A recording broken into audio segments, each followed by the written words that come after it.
Las opiniones, comentarios y declaraciones expresadas por nuestros conductores, periodistas, invitados o colaboradores son responsabilidad exclusiva de quienes las emiten y no reflejan necesariamente la postura, valores o políticas editoriales de Grupo Rocaf.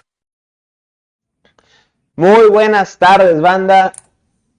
Qué delicia, qué chulada, qué júbilo poder estar nuevamente un miércoles más en compañía de todos ustedes en esto que es el canal 33 en vivo y en directo, siendo las 5:20. Sí, yo lo sé, nos pasamos de aztecas, pero es que con este furor de las competiciones europeas, aquí en la ciudad de Bayern, banda, como ya saben, haciendo en vivo, sí, una cobertura especial. Tenemos a nuestro...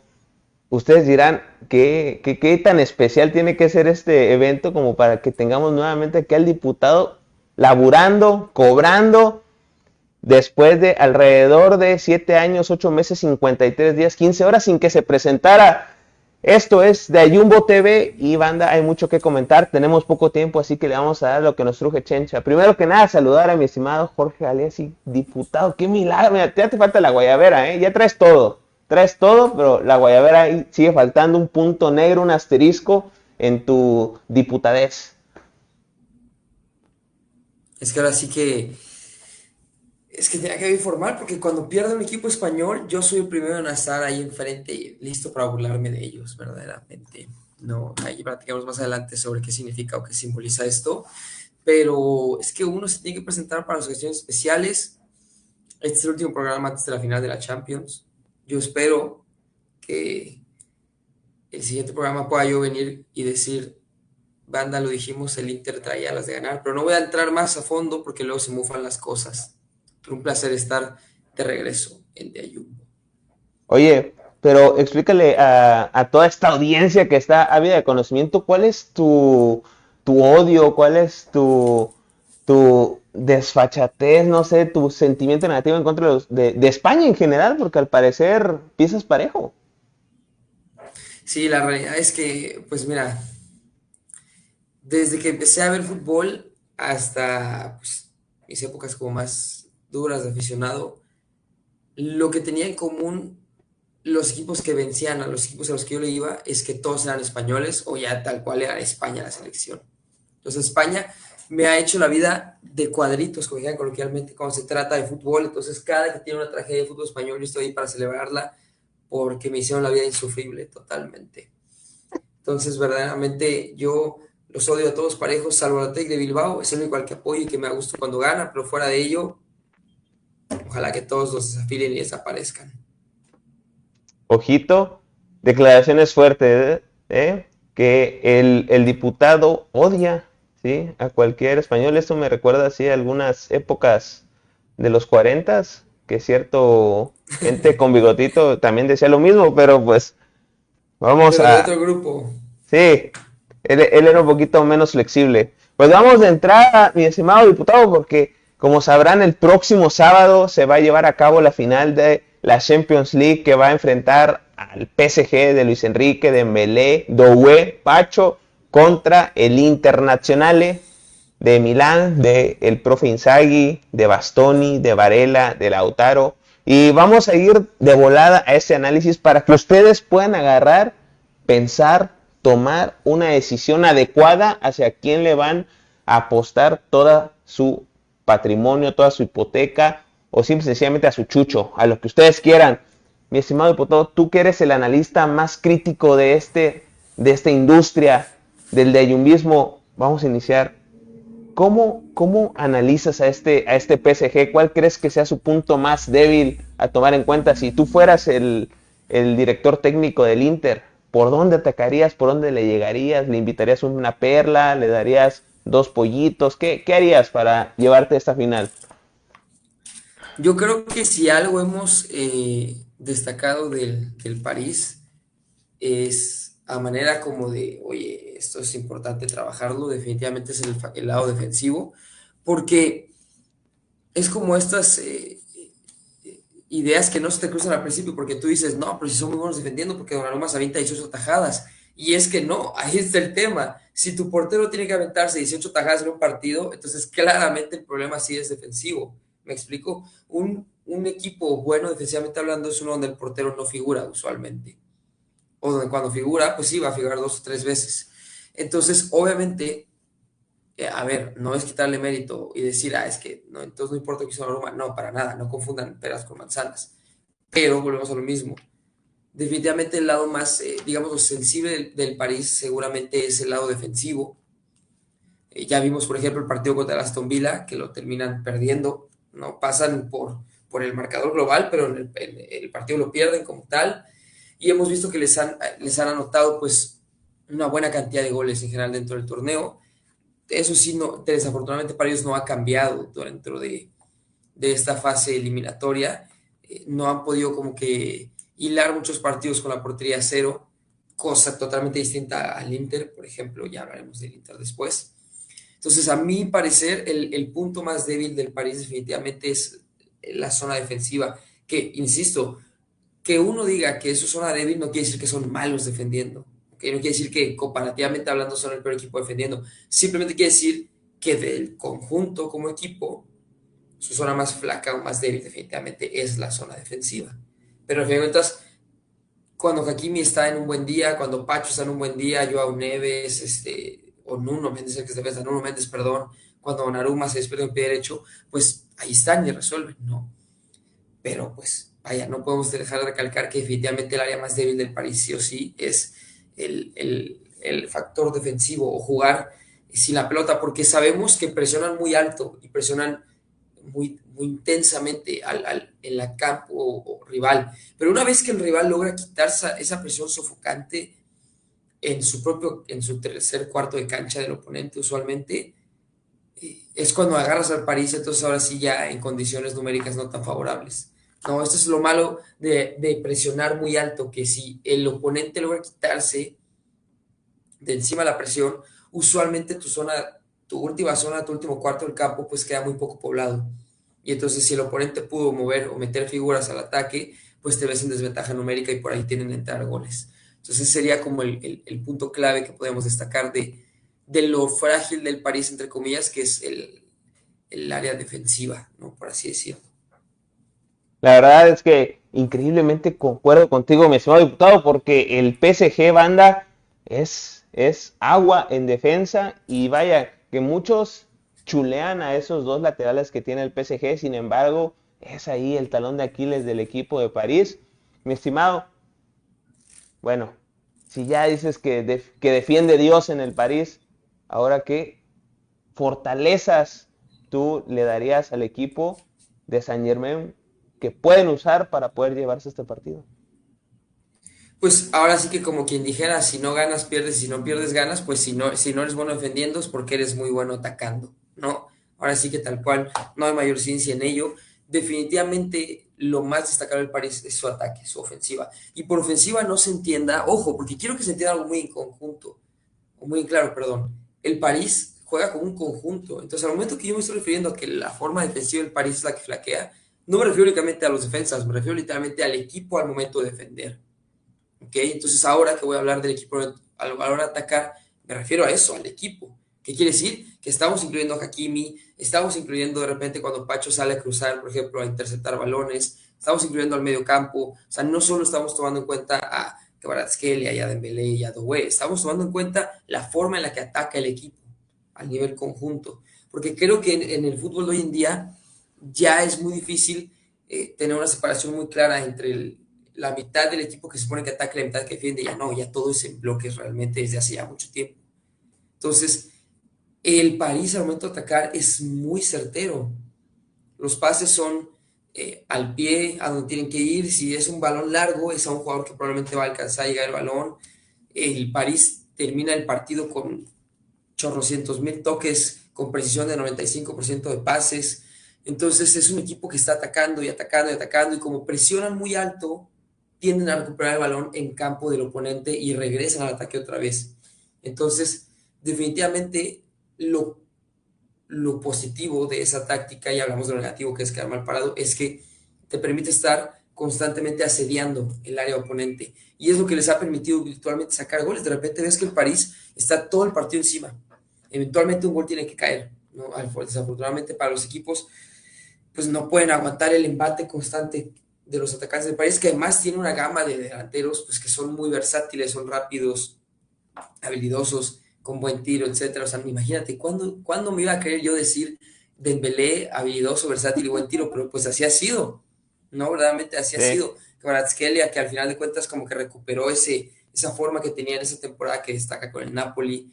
Entonces, yo haría mucho énfasis en esa presión tan alta del París que tienen, que creo que se ha caracterizado de sofocar la salida del oponente y estar ahí encima todo el partido. Evidentemente les pasa factura porque para el final ya no traen piernas, pero usualmente el París trata de cerrar los partidos temprano, ¿no? Casi ningún partido se le ha ido a la larga. De hecho, me parece que ningún partido se le ha ido a la larga y la mayoría los tiene ya definidos, pues, antesito de que pasemos los 15, 20 minutos del segundo tiempo. Sí, la verdad es que algo que ha hecho Luis Enrique así matón es que ha logrado convencer a todos que se tienen que rifar. No hay ningún flojo, no hay alguien que esté tirado en la hamaca, todos jalan parejo y la verdad es que sorprende que un equipo después de haber tenido todo, hoy teniendo nada, es cuando promete más. ¿Quién lo diría, no? Mi estimado, después de todos estos nombres que acabas de decir, ¿cuál dirías que va a ser el factor determinante en la final? El que trae el as, el que trae el Joker. ¿Será Donnarumma? ¿Será Dembélé? ¿Será Kang In Lee? ¿Será Pacho? Mira, yo te voy a dar un facto que creo que no mucha gente va a decir o a tomar en cuenta, pero yo creo que el factor determinante en la final va a ser el medio campo.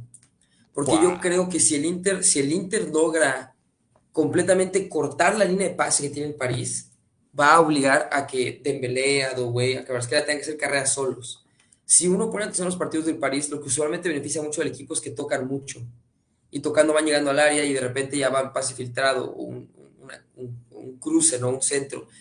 Pero si tú logras, por ejemplo, coartar a Fabián Ruiz, si logras cortar a Vitinha, estos jugadores son los que están moviendo el juego y no les permites moverse libremente, vas a separar mucho a los delanteros que usualmente están muy adelante. ¿No? El París juega muy adelante, entonces los delanteros juegan muy adelante, valga la redundancia. Yo creo que es un factor que mucha gente, sí, todos hablan de entre los duelos de la defensiva del Inter contra la ofensiva del París, pero yo creo que la clave está en quién toma el medio campo. Porque igual, si el Inter nunca logra sentarse en el centro del campo, olvídate que algún día van a poder salir de la presión del París. Y van a estar constantemente a la defensiva. Y Varela defendiendo no te sirve todo el partido, necesitas que toque el balón. Lo mismo con Mkhitaryan, sobre todo, que no es un jugador defensivo. ¿No? Y lo mismo con los jugadores del París. ¿No? Las funciones defensivas de Vitinha, de Fabián Ruiz, están ahí porque, como bien mencionas, Luis Enrique los ha convencido que todos tienen que defender y atacar, pero ellos brillan al ataque, no a la defensa. Entonces, si tú de repente logras por ahí, así como el Inter hizo con Lamine Yamal, y ahora sí les costó, pero marcaje de dos personas, por ejemplo, lo recuerdo perfectamente, todos lo vimos, cada que Lamine Yamal o Rafinha tenían la bola, eran dos personas que iban a marcar, para estar constantemente ahí cortando cualquier posibilidad. Y si bien, de nuevo, el talento de Lamine se dejó ver porque con todo y dos marcajes pudo hacer varias cosas, la realidad es que sí lograron utilizar gran parte del juego ofensivo del Barcelona de esa manera. Lograron cortar mucho también la presión que tenían los laterales al momento de entrar. Entonces, aparentemente el profesor Inzaghi es bueno identificando este tipo de cosas. Vamos a ver cómo lo aplica con el París, que tiene un modo de juego similar. Entonces, yo creo que la clave está ahí, en el medio campo, entre Vitinha y Varela, Fabián Ruiz, Mkhitaryan, Çalhanoğlu, ahí va a estar la clave. Dime un nombre, diputado. ¿A quién? ¿A quién le vas a dar la batuta para el PSG? ¿Quién va a ser el más rifado? Yo digo que para el PSG va a ser definitivamente, y me voy a arriesgar porque no es de los que sean los reflectores, pero va a ser algún medio, Vitinha o Fabián Ruiz, probablemente. Ojo. Porque obviamente Dembélé, Doué, Kvaratskhelia le meten los goles, pero los que permiten que las jugadas fluyan son ellos. Yo creo que la figura va a estar por ahí. Ojito, banda. Ya lo escucharon al diputado. Tienen de dos. O hacen lo que les está diciendo o hacen completamente lo contrario. Ahí ustedes deciden. Ahora, mi estimado, vamos al equipo que pocos saben que es de tu preferencia. Sí, ya hemos estado aquí en el de Ayumismo constantemente hablando de el Inter, de cómo es un buen equipo, pero ¿qué es lo que tiene que cuidar el Inter? ¿Cuáles son las zonas en las que flaquea, en las que no trae tanto? A mi parecer, el mayor problema del Inter es ceder el balón. ¿En qué sentido? Obviamente es un equipo que está acostumbrado a ceder el balón, porque lo vimos con el Barcelona, lo hemos visto en general. Se sienten cómodos defendiendo sin balón. El problema es que con equipos tan ofensivos como lo son el París o el Barcelona, un asedio constante es muy difícil y no siempre, porque hay que reconocer las cosas. Los goles contra el Barcelona salen de jugadas que nadie se esperaba, ¿no? O sea, hay que reconocer las cosas como son, no, no le quitamos mérito al Inter. Pero ese gol de Acerbi, por ejemplo, o uno de los goles, o los tiros de esquina de Dumfries, no siempre vas a tener goles de tiro de esquina, por poner un ejemplo, ¿no? Es la realidad. Y entonces el Barça te gana 3-0 y adiós. Y de regreso a Italia y ni Copa, ni Champions, ni Liga. Entonces yo creo que el mayor problema del Inter seguramente va a ser qué tan cómodo se va a sentir cediéndole la bola al París, porque es cuando el París mejor juega. El París es un equipo que difícilmente se siente cómodo si no tiene el balón, por su modo de juego, por su presión alta. Por eso la presión alta precisamente, por la necesidad de recuperar el balón lo más pronto posible. En cambio, el Inter es un equipo que se siente más cómodo soltando la bola, aguantando y llegando con los contraataques. Pero yo creo que eso puede ser un arma de doble filo, porque yo creo que equipos como el París van a aprovechar mucho tener la posición en el partido. Yo no veo un partido, por ejemplo, donde la posición acabe 50-50 o 49-51, así. Yo veo un partido con una posición 30-70, 35-65 más o menos a favor del París. Entonces, a manera de jugar eso y a nivel personal de jugadores, yo creo que el punto más débil de Inter sin duda alguna es dentro de la media central, este central Bisaca, sí, Dice, Jan Bisaca, Bisek ese. Yo creo que ese es el punto más débil, no porque sea un mal central, pero definitivamente ha sido quien más ha flaqueado en estas eliminatorias, usualmente ese primer cambio de Inzaghi al momento de defender. Yo creo que eso va a ser lo complicado a nivel personal. Y obviamente ver si a Çalhanoğlu y a Mkhitaryan les va a dar el físico, ¿no? Para aguantar este partido que va a tener un ritmo duro, porque al final son dos jugadores de mucha técnica, pero ya no de tanto físico, ¿no? Ya pasó esa etapa de su carrera. Entonces, Varela matándose todo el partido no va a rendir. Yo creo que por ahí están las cuestiones como a tomar en cuenta. ¿sabes? También yo creo que algo que va a estar bien cañón es que, pues, el departamento geriátrico del Inter, no sé si le vaya a dar para tener a todos al tiro, ¿eh? Porque ya les pesa, se han aventado partidos muy, muy candentes estas últimas semanas y recordemos que el Inter se jugó el campeonato hasta el último Ah, segundo de sí, la última semana de la serie, entonces creo que ya mi compadre Acerbi a sus 37 añitos, y luego vemos a Sommer 37 añitos, tenemos ahí a Çalhanoğlu que igual ya está pegándole arriba de los 30, Mkhitaryan, no hombre, Lautaro ya también está treintón, o sea, estamos hablando de un equipo relativamente veterano, entonces yo creo que ahí también, si se extiende el partido, híjole, va a estar complejo, pero sabemos que el profe Inzaghi, tú lo conoces bien, mi estimado diputado, has tomado un café con él, has echado una sí, sí, pastita en sí. compañía de toda su familia, ¿cuál crees? ¿Te ha comentado algo? ¿Te ha dicho, oye, cómo ves a mi equipo? ¿Cuál dirías que es lo importante a lo que se tiene que enfocar el Inter para sacar avante este partido? Yo creo personalmente de mis conversaciones diurnas con la familia Inzaghi en general, que la clave está en meter el primer gol. Totalmente. La clave está en ser el primero en anotar. Porque que el París te meta el primer gol implica tener que abrirte un poco más en tu juego y eso le da todas las oportunidades que al París le encantan tener. Entonces yo creo que el primer gol es clave para el Inter para ganar, meterlo. Ya vimos que no necesariamente tienen que meter el primer gol para ganar, Ujú. porque le pudieron, porque, bueno, no nos ha tocado ver al Inter perder, empezar perdiendo un partido. No nos ha tocado ver en esta Champions, que es de las cosas que mencionábamos que son impresionantes. No nos ha tocado presenciar a un Inter que inicie perdiendo sus partidos, todos los ha empezado ganando. Y cuando ha ido perdiendo en el marcador es los 3 minutos de tiempo complementario, los que agregaron con el Leverkusen al final, que bueno, pues, no es empezar perdiendo realmente el partido. Y cuando el Bayern como que medio por ahí remontó, igual el Barça. Pero insisto, el Inter es quien abría los marcadores, quien ha aperturado sus marcadores, y eso le ha dado la ventaja de sentirse cómodo en su modo de juego, que es ese, soltar el balón, esperar al contraataque, agarrar al rival mal parado, que son un equipo muy bueno para seguir jugando, lo hemos visto, o sea, no son ese Sí. equipo que va a dar un pelotazo y se va a esperar. Hemos visto que literalmente saben aguantar una presión alta y salir de ella bien, y tienen los jugadores para hacerlo. Pero insisto, no hemos visto al Inter probarse con un marcador negativo desde el inicio. Y eso creo que vale mucho la pena recalcarlo, que la forma de juego del Inter está muy hecha para eso, para aguantar ventajas, para desesperar al rival. Entonces yo considero que el primer gol es clave para el Inter, que sea de ellos si quieren como que empezar a verse pues como el único equipo italiano en esta década nueva y en casi 15 años en ganar la Champions, ¿no? Que de hecho el último fueron ellos, Sí, ellos son que los últimos. curiosamente tampoco portaban uniforme de local en esa final, justo como ahorita que les va a tocar portar el uniforme, la tercera equipación, lo mismo, ¿Se van a aventar el pues quién sabe, tercero? ¿eh? Sí, Chale. porque como sus colores se empatan con los del París, por reglamento, como a ellos les tocó ser el visitante, entre Ujú. comillas, ellos van a aportar la tercera equipación, que es la amarilla que sacaron esta temporada. No mames. No mames. Pues, ahora, mójate. ¿Quién va a ser el mejor jugador del Inter en este partido? ¿A quién hay que ponerle lupa? ¿A quién hay que estar siguiendo? ¿Quién va a ser el más importante? Yo me ¿Tú? atrevería a decir que que por más que igual el gol lo pueda meter Thuram o lo pueda meter Lautaro, lo que tú quieras, yo creo que la bola está en Varela. Por la Uh, fisicalidad que va a tener seguramente el juego, por la importancia que va a tener el labor defensivo del Inter y que alguien pueda sacarlos de la presión alta, yo creo que la bola está en Varela. Yo creo que si alguien tiene que ser figura es él, porque Varela es usualmente quien libera la presión cuando el Inter está defendiendo y cuando trata de construir la contra.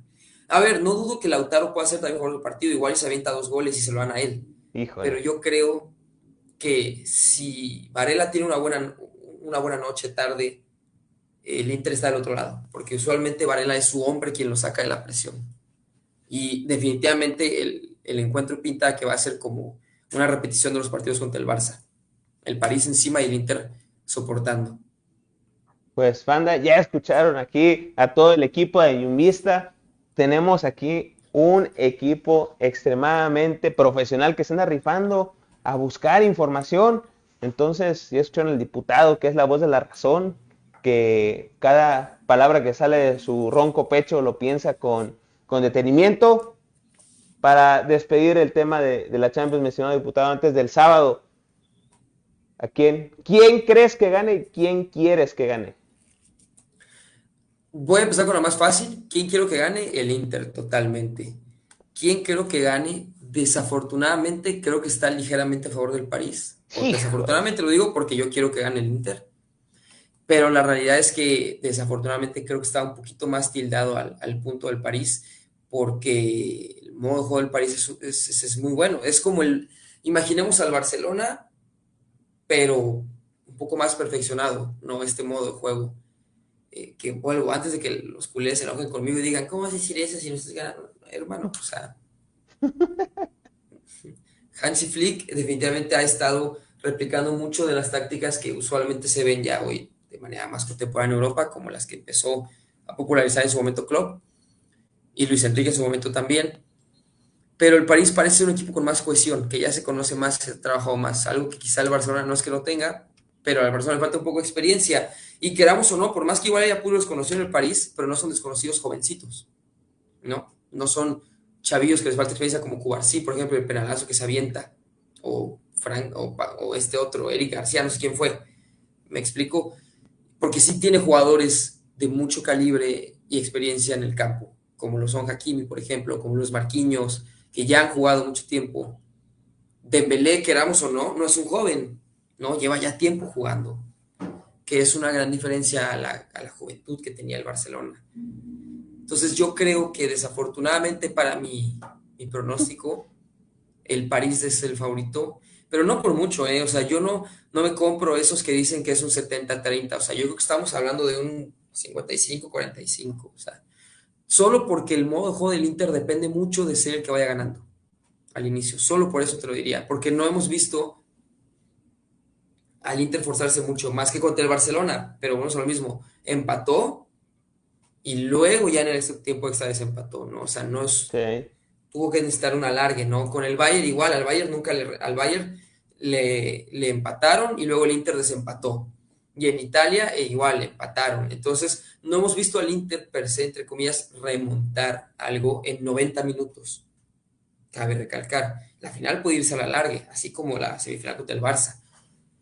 Pero sí, yo creo que el Inter no se puede permitir los errores que se permitió con el Barça, por ejemplo, ceder tanto el balón.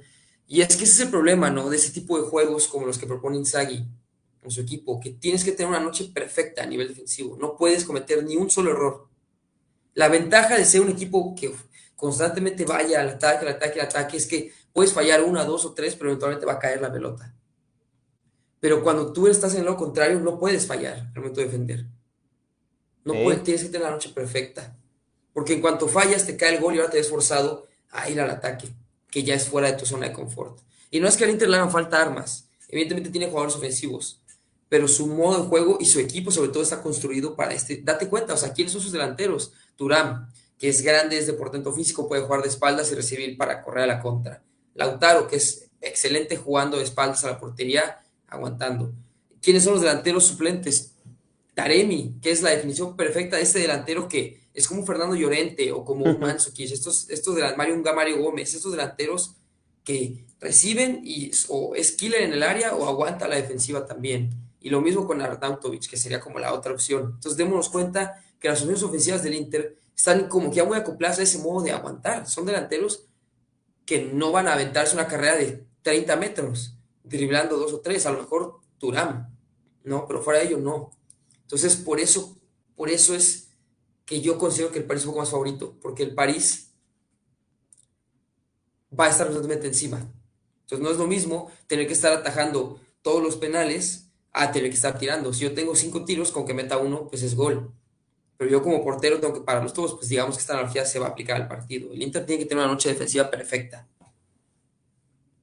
Pues ahí está, ya lo escucharon, banda, así que elijan bien al equipo al que le van a meter toda la quincena y pues ya veremos el sábado a ver qué nos depara esta final. Esperemos que esté cachondona, que nos regalen menos unos 30 minutitos buenos, ya que las últimas finales han estado ahí medio apagadones, ¿no? Bueno, mi estimado diputado, procedemos a la afamada, reconocida y tradicional sección de El Dipu Facto. Por favor, te cedo los micrófonos. Bueno, Ana Max, fíjense que el día de hoy, justo lo comentamos al inicio, pero este es un buen dato. Desde la temporada 2000-2001, todos los equipos españoles que llegaban a una final la ganaban, a un nivel intercontinental europeo. Todos. Busquen la tabla y al rato la podemos pasar eventualmente en redes sociales, la podemos poner por ahí. Todos los equipos españoles que llegaron a final la ganaban, sin excepción alguna. Era una racha de 25 años donde equipos que llegaban a la final, equipo español que la ganaba. El último español en perder una final europea fue el Valencia, que la perdió con el Bayern. De ahí, de verdad, la tabla es impresionante porque los equipos españoles cuando llegaban a la final la ganaban. O sea, los únicos que perdían era el Atlético de Madrid porque eran finales españolas, a fin de cuentas, pero ya la iba a ganar el Madrid. O sea, era un español contra otro español, ¿no? Pero ahora es que un equipo no español venció a un español, fue el Bayern en 2001. Y por fin, en 25 años, vemos rota esa racha que la rompe o el día de hoy el Chelsea ganándole 4-1 al Betis, ¿no? Pero incluso vimos que en algún punto el Betis empezó ganando y la racha podría haber continuado un año más. Y es que me parece que la gente no envisiona que por 25 años la Liga Española siempre tuviera un campeón de alguna copa, ya sea Champions o Europa League, y bueno, ahora sumándole Conference League, verdaderamente es impresionante, ¿no? Al final de cuentas, porque sí, a ver, en Champions son el Barça y el Madrid, y párale de contar, los que te hacían la chamba. Pero en Europa League tienes al Villarreal, al Sevilla, al Atlético de Madrid, y me parece que ya pudo, sí. Y el Atlético de Bilbao, me parece que también, sí, 4 equipos distintos. Y bueno, Conference, tú pudiste haber tenido al Betis, pero pues desafortunadamente para ellos no pasó. Entonces, bueno, pues tienes 6 equipos que te resolvieron finales en 25 años, que no es de hacer menos. Y pues bueno, se rompe la racha, veremos si eso es un factor, a lo mejor España ya pierde esta como continuidad, pero pues sí, el dato del día de hoy es ese. Desde el 2001, un equipo español no perdía una final que no fuera contra otro equipo español.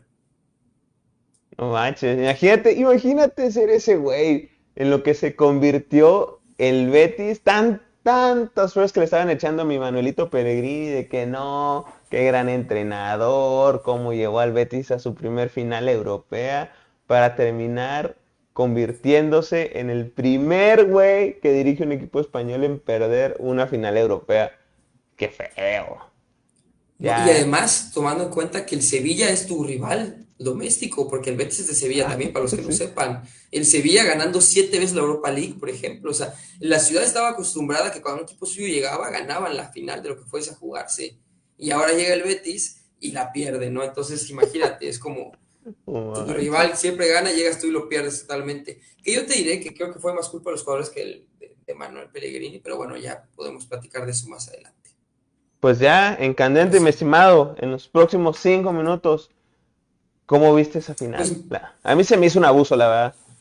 Ibas sí, viendo el camino totalmente. ibas viendo el camino del Chelsea y era una mentada de mover eliminatoria tras eliminatoria. Creo que fue el único partido en toda la competición en el que usó a todos sus titulares. Imagínate. Sí, sí, literalmente Enzo Maresca y tomó a la Conference League tan en serio que la usó como su laboratorio. Porque cada partido experimentó con una, o sea, usó a la Conference para experimentar sus formaciones para la Premier, tal cual, literalmente. Nunca hubo un partido donde repitiera a todos los titulares al 100 y a la misma formación. Y además era una abusivez, o sea, literalmente era una, era una carrera de niños de 10 años y de repente un cabrón de 25 súper mamado, súper atlético, ¿no? O sea, realmente veías los pareos y de repente, no, que la Astana de Kazajistán, Chelsea.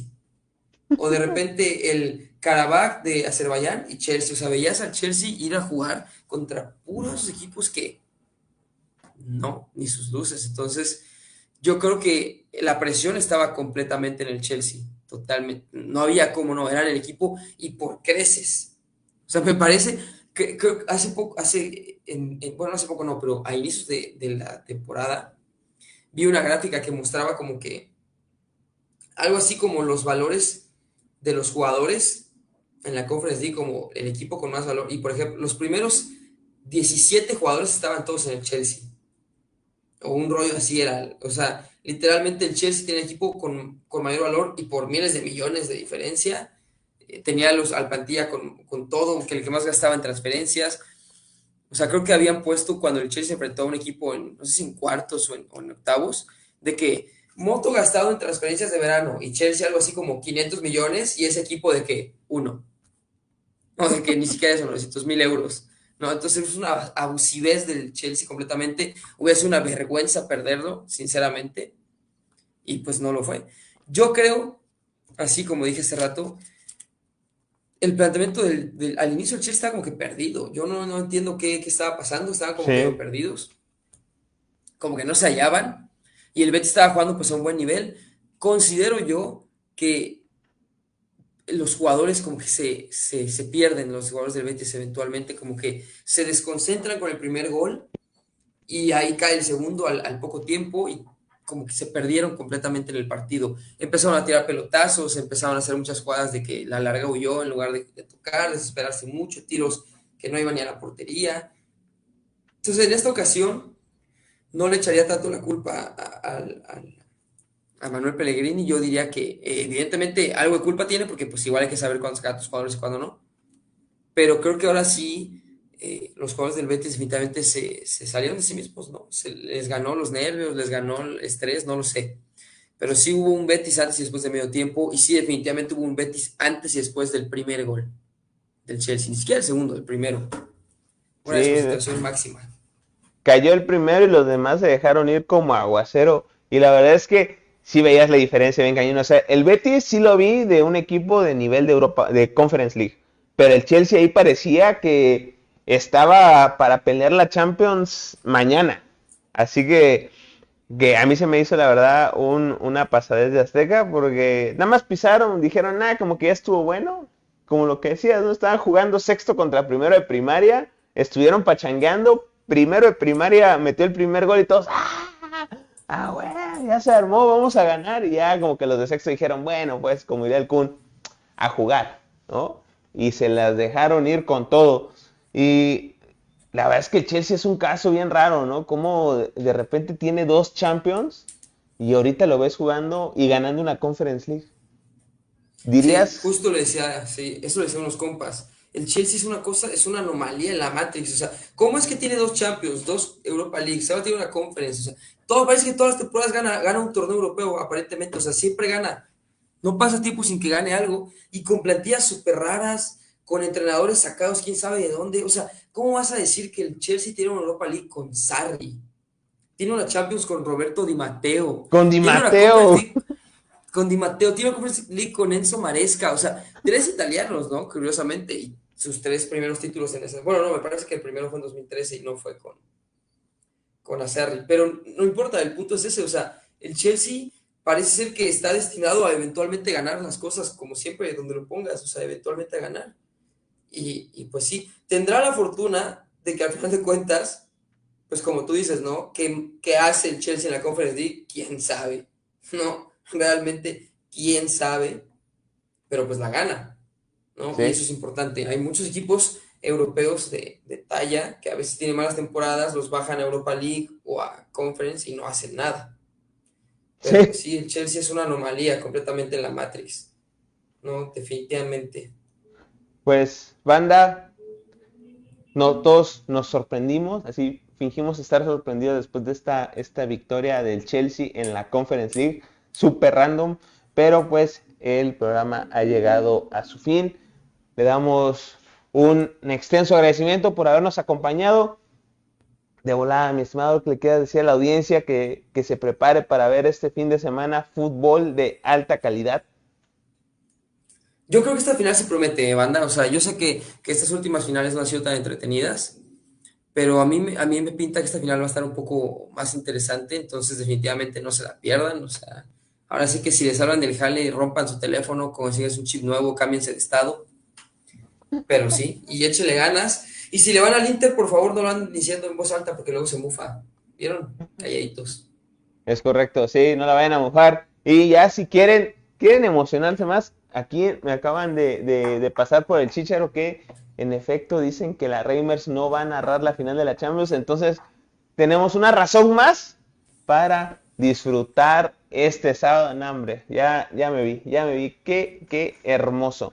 Pues banda, le damos las gracias. Los esperamos el próximo miércoles para ver las consecuencias, las secuelas de la final del próximo sábado. Los esperamos en punto de las 5 de la tarde en el canal 33, en esto que es de Jumbo TV. Mi estimado diputado, muchísimas gracias por venir. Primero, Dios nos acompañe la siguiente semana. Si no, pues lo entenderemos completamente que estás descansando después de no hacer nada, ¿no? Es correcto. Un saludo y un abrazo a todo el equipo de producción que hacen posible esto y evidentemente a toda esa audiencia que nos escucha y que nos acompaña todos los miércoles. Que viva el de un mismo y que no muera la redonda. Gracias, banda. Aguante de ahí un mismo.